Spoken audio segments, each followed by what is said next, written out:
Well, hey, everybody, glad to be back with you again. And today we're going to talk about something that may seem counterintuitive, and we'll talk about that. But the topic is building slow to go fast.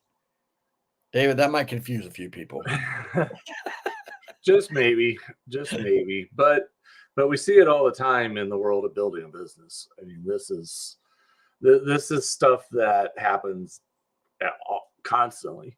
When you start a business, what is one of the reasons that almost everybody starts a business, Chris? Because They want to get paid. they want to get some extra money. At the very least, they want to get some extra cash flow. And even if they're not looking to do this to replace their income full time, they want to be able to get enough money coming in to be able to get paid. They want to get some results because they have bills that need to be paid. A lot of times there's financial pressure sitting on them that they need to deal with. They need to address. And there's, maybe they lost a job or something, and now they're trying to do this to try and replace that income. And so there can be a lot of pressure. And what that does is it creates a pressure to make sales. I got to get some people to say yes. I got to get them to buy. I got to sell something. And it creates that I got to go now. I got to go fast. I got to get some income right away. And so what it does is it puts all the attention on, I got to make money. I got to make sales. I got to get income coming in. And we're not trying to diminish that. We're not trying to discount that, because at the end of the day, it's real life. Right. Things happen. We were just, before we hopped on, we were just talking about somebody that, has had a lot of, people that have had a lot of bills that have, popped up, big bills. Things that come up. Yeah. Just life, they got to find a way to pay them, because it's life. Things happen and you got to find a way to pay them. So it's a real part of life that it has to be there. But it creates a tension in your business. Right. It creates a real tension in your business, because what can happen is you go out, and I see this a lot, and you start meeting with potential customers, and you start talking to them you start hearing, well, what do you need? What do you need? You're just trying to find some way, like, what do you need help with? And your brain's thinking, can I do that? Can I do that? Can I? Right. And you're trying to find the lanes that, oh, I could do that, or I could do this, or I could do that. And what ends up happening is you just try and find every avenue that you can to try and get some income coming in, to make some sales, to generate some revenue. And that can become the push. Well, the thing that you're not focused on at that point in time is, am I making my offers? Am I making my product and my services the absolute best it can be? Right. You're focused on quantity over quality. Yeah. And that can become an issue. And how many times, Chris, have you gone, to a business and, you're just like, boy, this is just not, it's a mess. It's not run well. And maybe if you go to a retail store, I can't find what I'm looking for because it's not organized well. This is the stuff that happens all the time, especially with new entrepreneurs. They don't set things up well in the front. They just want to go and just get something going because they need to sell something. And that can even result in them hopping from one thing to the next. Like, now I'm going to do this. Oh, so-and-so will pay me for that, so I'll do that. Well, no, wait, now this person will pay me to do this. Yeah. Okay, but what are you doing? I think in part of that, right, like, as you're doing that, and you're in survival mode, right? At that point, you're trying to just figure things out. You're kind of panicking. You're in survival mode.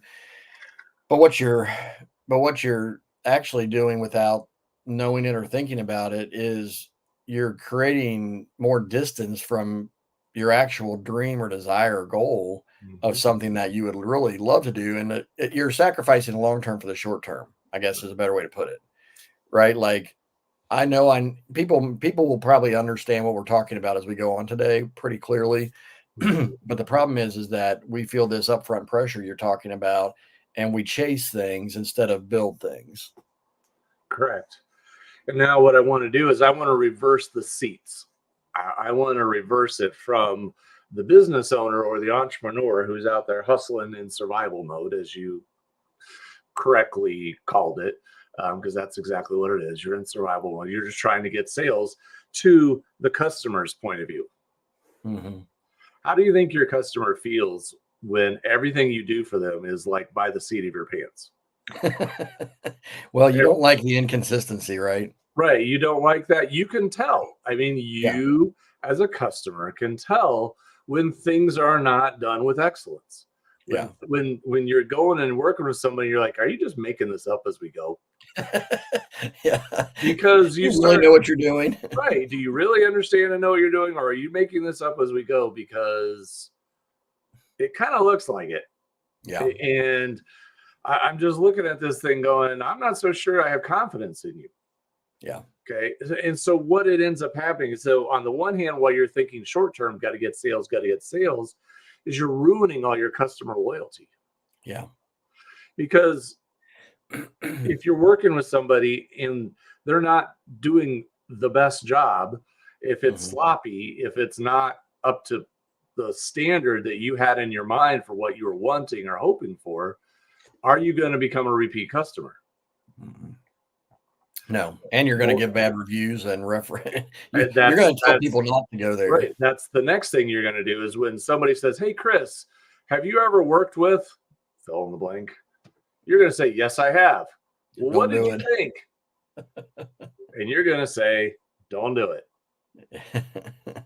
And that's where you end. This is why when you launch too quickly, and again, we all understand there are times, every single one of us have had times where something happened in our life. Yeah, And you got a bill all of a sudden, maybe there was a medical thing, or you know you lost your job or something, and you got to find a way to make some money. i right. I get that, but in terms of like actually building a business, what we're talking about here isn't just desperation mode of I got to cover some short-term bills. Like Right. I said, I had a medical expense. All of a sudden I have this big medical bill that needs to be Mhm. paid, and I don't have the normal money. I don't have the money sitting around to take care of it. Or I got to find, I'm out of work at my regular job and I got to find something to do to pay the rent. I get that. But Right, there's a difference between that and actually building a business. right. Those are two different tasks. Mhm. And so additionally, what ends up happening is if you're truly trying to build a business that way, and again, we talked about this, one of our last episodes about marketing versus entrepreneurs who Mhm. the marketers are always just out there trying to make a sale. They're Right. just like, can I make sales? Can I make sales? Entrepreneurs are trying to build a business. Yeah. And they recognize that while marketing and making sales is a huge part of Mhm. being successful in business, because without customers, you don't have a business. That's Right. just plain and simply how it is. Being an entrepreneur and building a business is a lot more than that. Yeah. And when you're out there not doing this well, you're opening the door to all your competition. You're opening Mhm. the door to someone else to come in and say, I see what that guy over there is doing. He's not doing it very well. I could Yeah. do it a whole lot better. And I could be organized and efficient and streamlined. And I could have a process in place. And I could have everything just go bang, bang, bang in a logical, easy to follow format. And I'm going to smoke this guy because he's sloppy and poorly organized.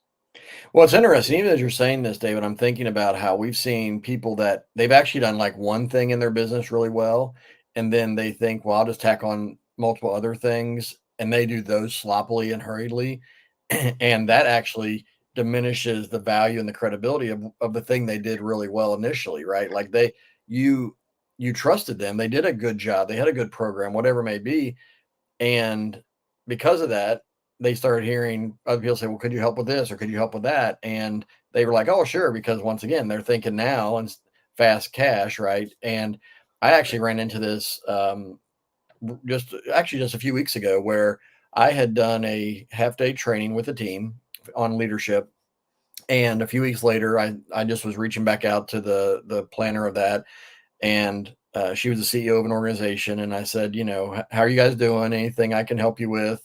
Taking next steps.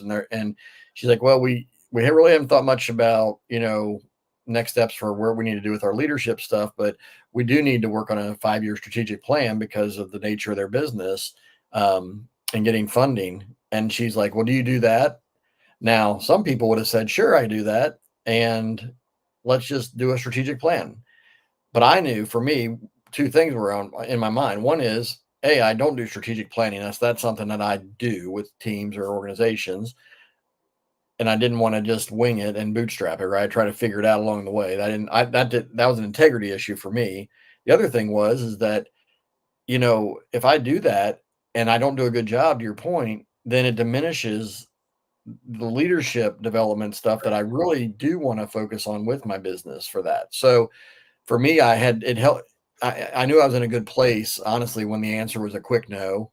I knew that I was ready to say no right off the bat. But I actually said I have contact with, there's a husband and wife team that I know locally that does strategic planning specifically, and I've heard their process. I can vouch for them.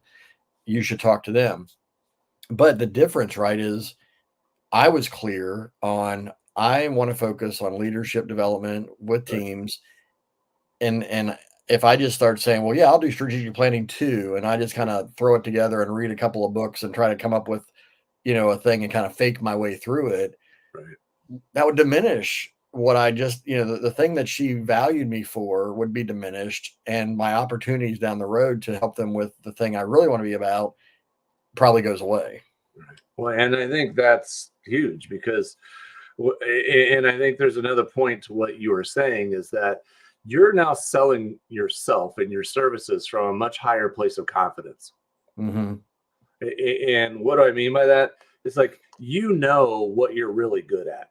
You Mm-hmm. know that what you have a really good process developed for. Like, hey, this is my area where I'm really excelling. I'm Right. really good right here. I'm not going to take on a bunch of other stuff and get sloppy. Right. I'm going to stay right here. And so when you sell yourself, everyone knows every time I experience Chris, it's excellence. Mm-hmm. It's really, really good because Chris does not step over into these other lanes and try and just bluff his way through just so he can get another paycheck.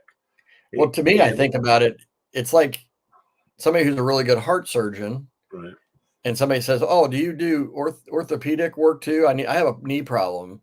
right. The heart surgeon is going to say, Sure, I "No, can cut you. Sure, I can cut you open there too. Here's yeah, a different yeah, part of the well, body. Let's yeah, start yeah, slicing over here. yeah." The one is a little different, but I'll figure it out, right? I'll Right. cut you open and figure it out. I'll figure it out. Like, oh, That is not what you want to hear from a surgeon, right? Um, but what do people let want? me They in want the there. best. I'll figure it out. Yeah. But when people have heart issues, they want Right. the best heart surgeon. If they have Right. knee issues, they want the best orthopedic surgeon. So this is the thing about specialization and staying in your lane, right? And I think, David, a lot of this early on for people, the struggle is really we all think we know what we want to do for our business early on. And there is a time, I think, of kind of wandering a little bit and figuring that out. And so I know, there were things I said yes to 7, 8 years ago that I would never say yes to today. Mhm. But I didn't know better back then. I was still kind of figuring it out. I had this general vague idea, but over time that's gotten clear. And I think that's why building slow matters, right? Is that as you take steps and as you do things and test things and work on things. But if you're just, like you said, if you're just chasing dollars, right? Like then you're really going to hinder yourself from really building something of value. Well, let's even just talk about what we've done in Design Lots Grow. I mean, just to Yeah. be very simple, like we actually took several months where we were not even making any effort whatsoever to grow the business. We were Mhm. not doing it whatsoever because you and I had a conversation.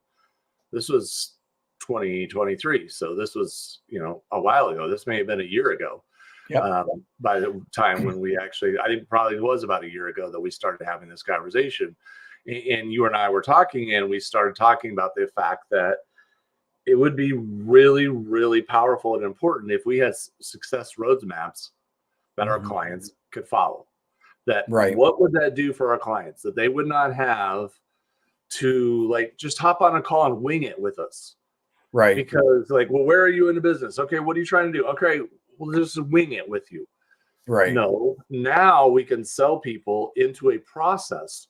Yes, I'll still work with you and help you, but I'll actually have a process that I can lead you through.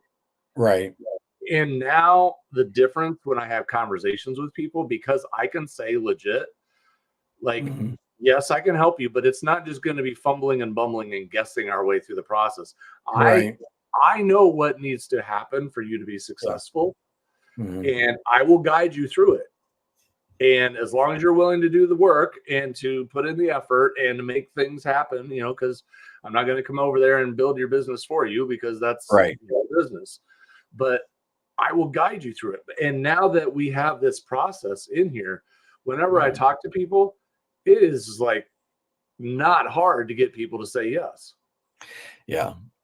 Well, and I think about it, I've used the story, a few times probably on the show that of the mattress store we walked into, Right. years ago, and literally on a it was on like a stand. When you walked in the door, it's like they're like, here's our 3-step process of what we're going to guide you through so that you can make a good choice for your mattress.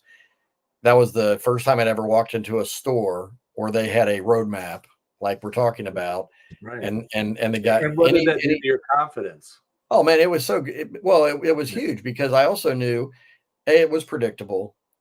They had really thought this out, and any of their salespeople that worked there could do this with people, right? It was good for Right. them, right? It was good Right. for And them as an is right. It's a employee. win-win. Yeah. So, like, even like you're saying, like, not only do our roadmaps that we've created for coaches, course creators, and trainers are they great for the client, but they're great for us to kind of work through that process so that because here's the thing, right? People enter our program, enter our world at different points. So some people, it's like, I've got an idea. Where do I start? Other people are have been at this for a while. And we can say, okay, let's just make sure let's go backward a little bit to make sure things are in place. But you may not really need to start at step 1. You may need to start at step 4, but let's make sure that that's real, right? But we Right. have a clear I'll say checklist of sorts to go through. It's Right. kind of like so I was just doing some traveling this week, right? And pilots they go through their checklist, at least you hope, um, before you take off. But why do they do that, right? They're experts at flying. They know what they're doing, but there is a checklist procedure that they've created to make sure that everything is consistent and safe each time. We've done the same thing with our business building roadmaps to help people make sure whether they're on a call with us or whether they're working on their own, on a different day and time, and they're just working through our content, they're making sure they've gone through that process and they're doing the checklist in that step.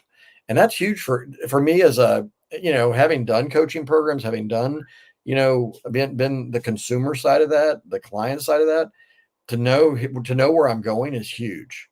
Right.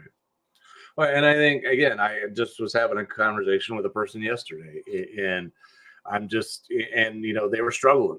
They were struggling with what do I do? How do I do this? And they don't. Right now, their biggest problem is they're willing to put in the effort and do the work. They Yeah. just don't have a good plan, Yeah. and What am I supposed to be working on? right, and don't have confidence in their plan to know that if I spend all this time working on this, it will come out with a good result. Right now, Right. they're living in this land of fear that I could be putting a ton of work into this and end up with a fail, end Right. up with complete failure on the other side, which is incredibly disheartening and discouraging. And And then that's unfortunately if you add layers of that financial pressure, like we talked right, about earlier, on top right. of It that, just it it's starts to crumble in paralyzing. a hurry. Absolutely, it starts to crumble everything, and it's why a lot of people just give up. But if you have the plan that we now have, again, people would have said, "What are you guys doing over there? You don't see, you're just working on stuff." Again, we spent a lot of time. This was not, you saw what I was doing over there. You knew that you shook your I know heads like, David. yeah, David is yeah, I yeah. was I'm impressed by your volume of content that you created. well, I wanted to cover everything that I could because I wanted to help every step that I possibly could in the journey Right. to Yeah. get people there and to do this. And the thing is, like when we talked with people like 2 years ago about what they wanted to do, we can help you do that, but we didn't have this clear pathway that we can lead them down. Right. Much more difficult. And not only that, but people would drop out of the program faster. Right. They were dropping out because they didn't see a path forward. Right. Now they have a clear understanding because we paused everything and said, we're not going to worry about it right now. We're just going to get the business built correctly. We're going to get it built right. We're going to put the structure in place. We're going to get things set up correctly. We're going to get everything in place so that this whole thing just becomes a system where we can automatically and systematically help our clients be successful. Yeah. And in doing so, we now speak from confidence.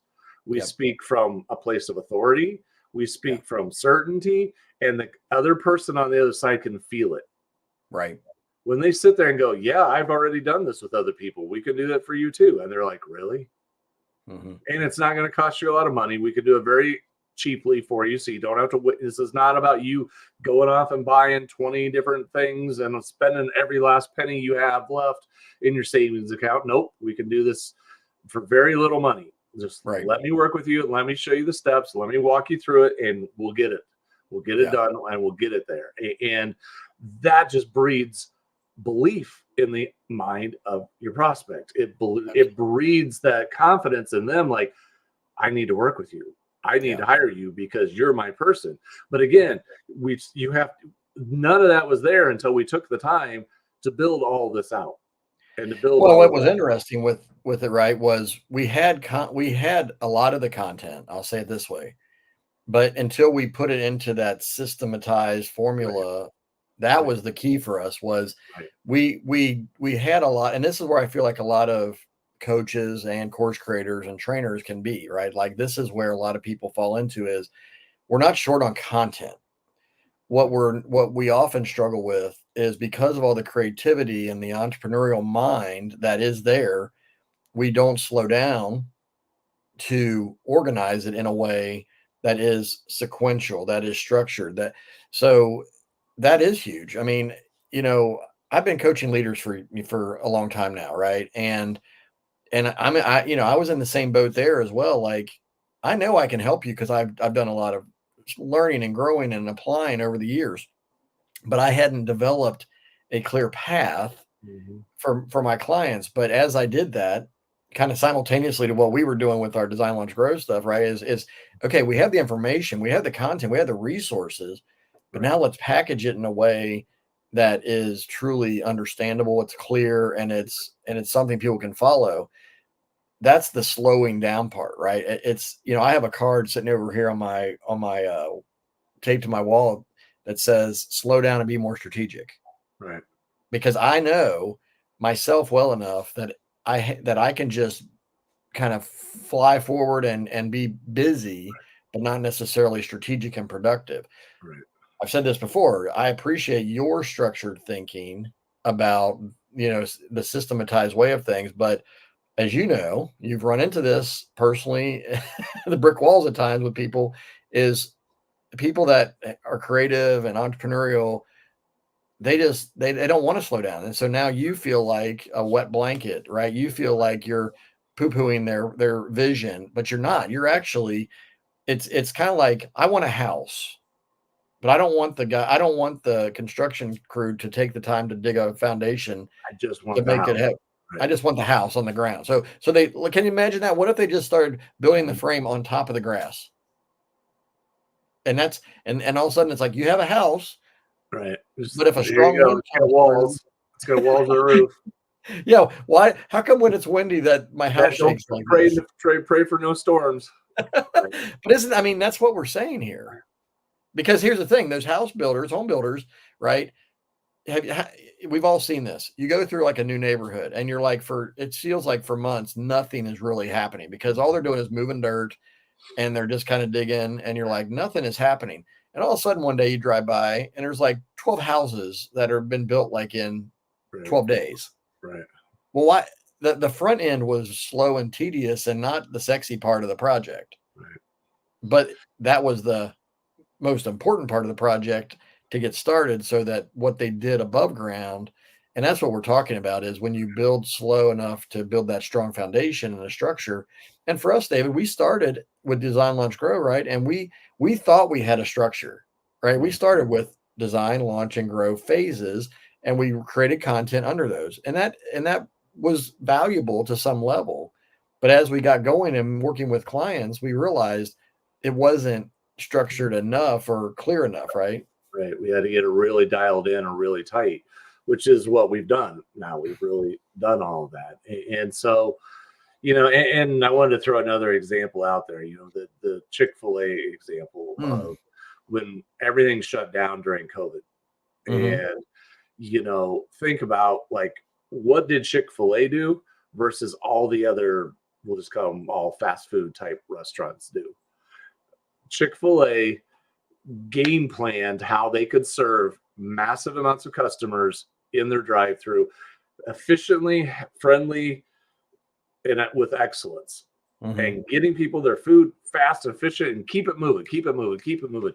So they turn their drive-through into this multi-lane, like Yep. it's incredible what that. The one by us, They that's like really turned themselves into a logistics company. they did, but they game planned it out, and they had an area down somewhere where their headquarters was in Atlanta, where they got a place, and they literally practiced this Yep. again and again and again, and they went around and around and game played it out, like Yep.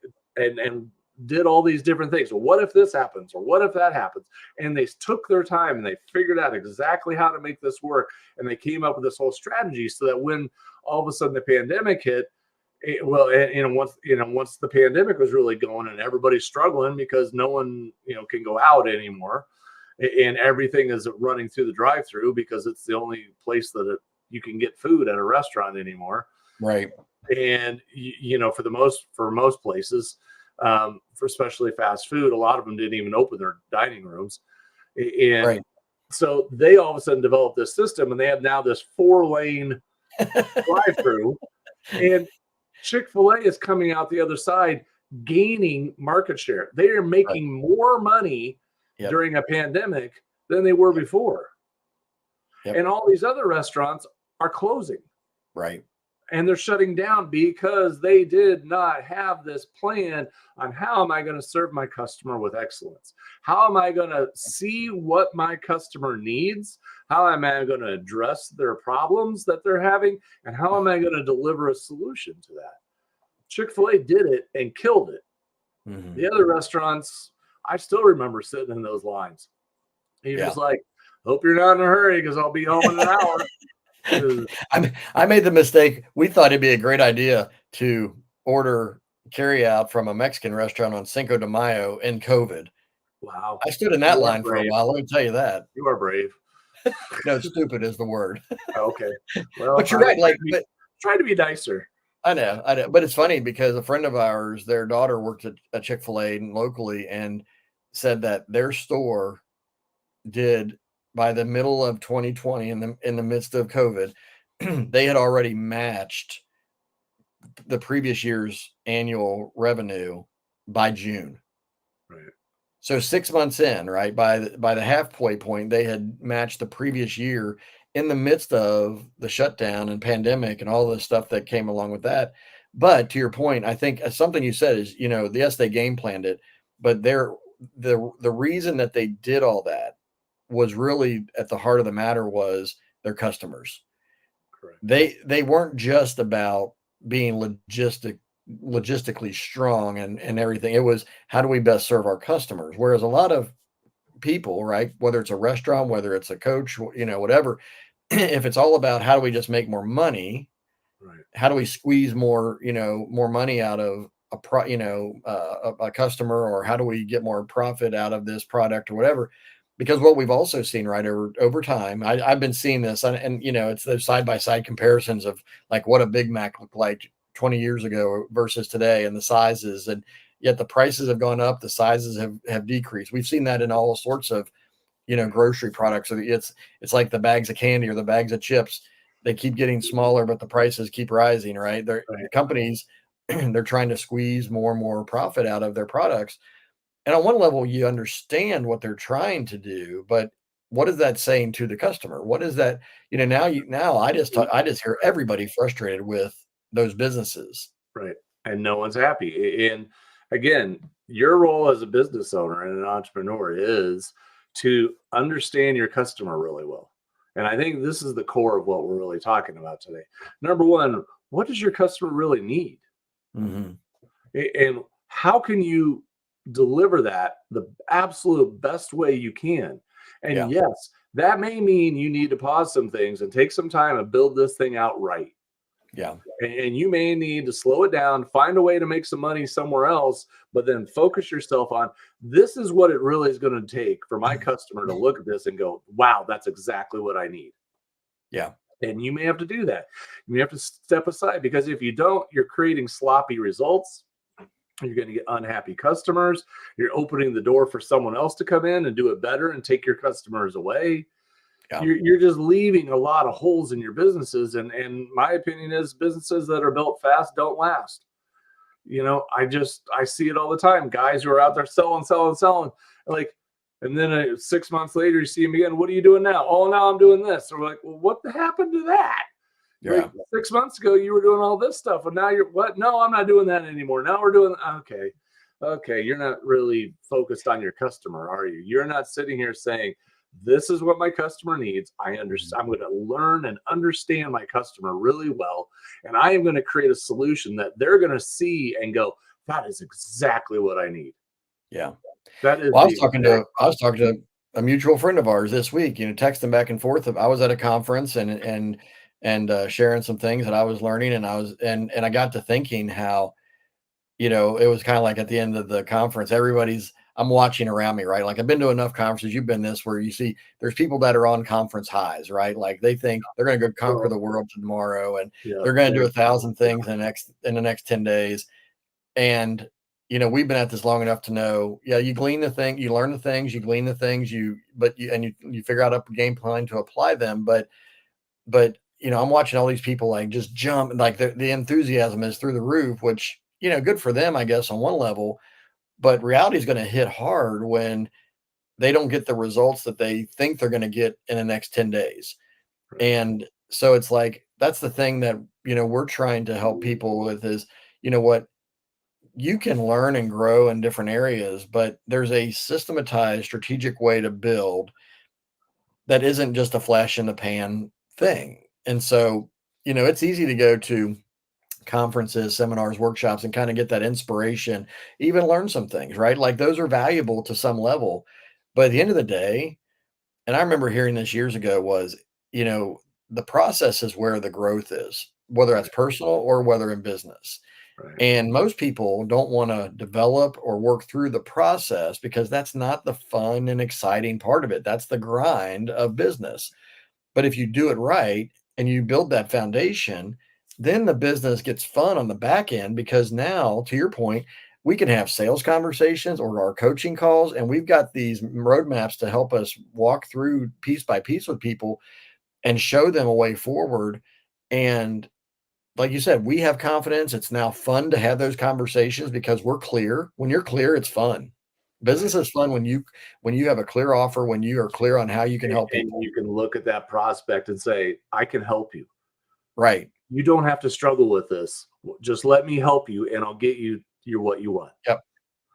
And you're not selling at that point. You're honestly looking at someone who's in pain. You're looking at someone who's struggling. You're looking at someone who's in a bad place. And you're going, just let me help you.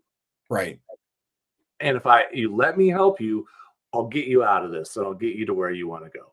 Yep. And that puts you in a position where, we talk about people don't like to make sales. Well, do you like to help people? Right. If you've really created something powerful, if you've really created something significant, and Mhm. you've really put this out there in a way that Mhm. you've got it figured out, you now know exactly what your customer needs, you know how to deliver it.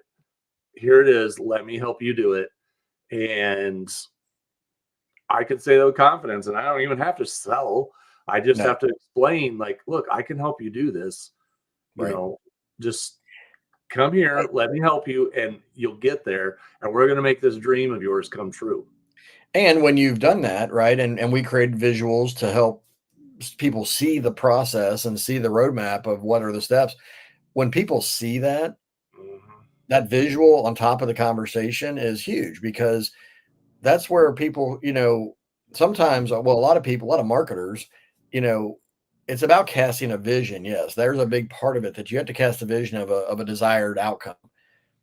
But when you can actually then pull up on your screen or pull out some kind of flyer or page and say, here's what it looks like. Here's like here, and then you can even say, okay, in our case, it's like, okay, of these steps, where do you think you are right now? Which one have you done? Which one have you not done?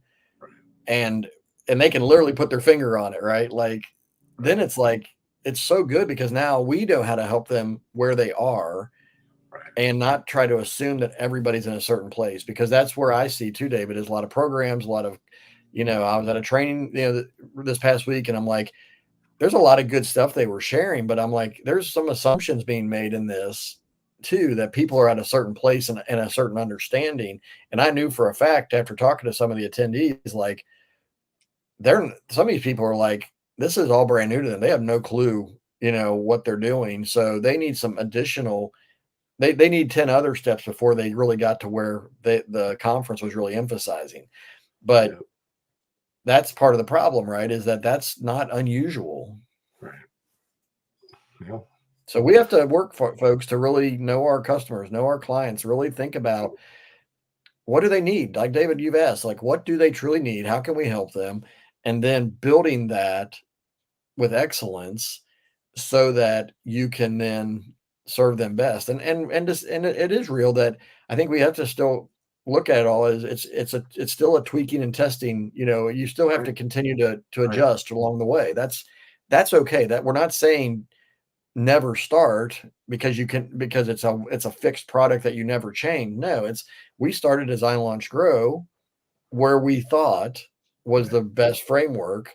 And then over time, as we started working with clients through that, we realized we need to dial it in even more. And we probably had 2 or 3 iterations, I would say, David, don't you think, of just continuing to dial it in, whether it's the right audience and who we're really trying to help, or whether it's these roadmaps. Yeah, there have been multiple layers of clarification and dialing it in so it's tighter and clearer and cleaner all the time. And yeah, when you get there, all of a sudden it all clicks. And all of a sudden, again, making sales is not hard because people see exactly what you're doing. They have a clear vision of it. And they're like, yes, I want that. Yeah. And so, yeah. Yeah. So folks, if you are needing help with this because you're like, you know what, I have ideas, I've tried some things, it's not working, or I've gotten so far, but I'm hitting the ceiling, because that's where a lot of people are, is we can have some success. And then you kind of bump a ceiling and you're like, how do I get to that next level? Right. Like that's why we have design, launch, and grow. Design your business, build that foundation, launch it, and then scale it, grow it to new levels. But each of those steps require certain actions. So check out Design, Launch, Grow. We actually have a refreshed website that is, once again, more clear, that's helping you understand the process even better of what you need to do with your business as a coach, a course creator, as a workshop provider, trainer. And so check out Design, Launch, Grow, and we'd love to help you so you can truly build the business of your dreams, serving clients and customers that you truly enjoy working with. Because when you do this right, that is your outcome. And we want to help you with that. So we want you to have a thriving business, not a struggling, business that, you wake up and you have this vision that you're really stuck and frustrated on a daily basis. So check out Design, Launch, Grow, and we'd love to have you in the program and see how we can help you with where you are today. So take care, and we'll see you next time.